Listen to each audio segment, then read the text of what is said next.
Ito. Mainit-init mga idol. Sobrang sarap nito. Mga idol.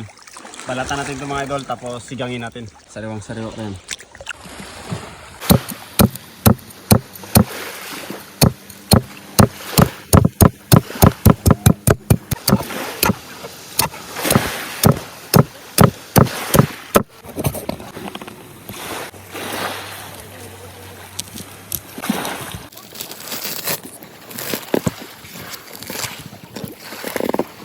Ayan o. Grabe kasibo. Grabe taba. Sama natin itong mga idol sa sinigang. Sarap yan. Yan mga idol, naisipan namin mga idol na balatan bago sigangin kasi ito parang sandpaper mga idol or liha. Ito. Ngayon, pag sinigang ito mga idol o sinabawan, nalalaglag ito yung mga kaliskis niya. Pumapahiwalay. Kaya pag hinigop yung sabaw, medyo masapra. Kaya binalatan na yan mga idol para mas masarap yung higop ng sabaw mamaya.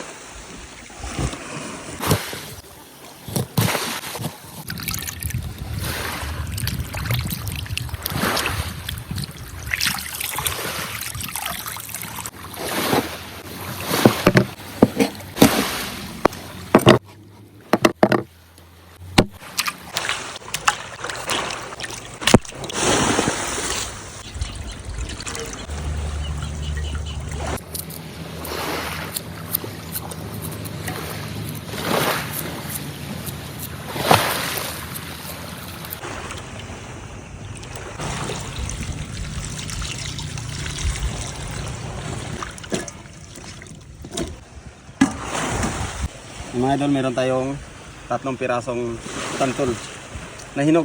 Ito yung gamitin natin pang asim. Balatan lang natin para hindi masyadong mapait. Abutin natin yung bandang laman niya para kasi ito yung makapal, mapait. Ayan mga idol, patikim natin kikinit kung maasim nga talaga yung pang asim nating tantol.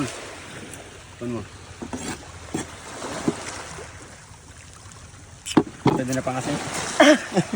Maasim mga idol. Pwede na.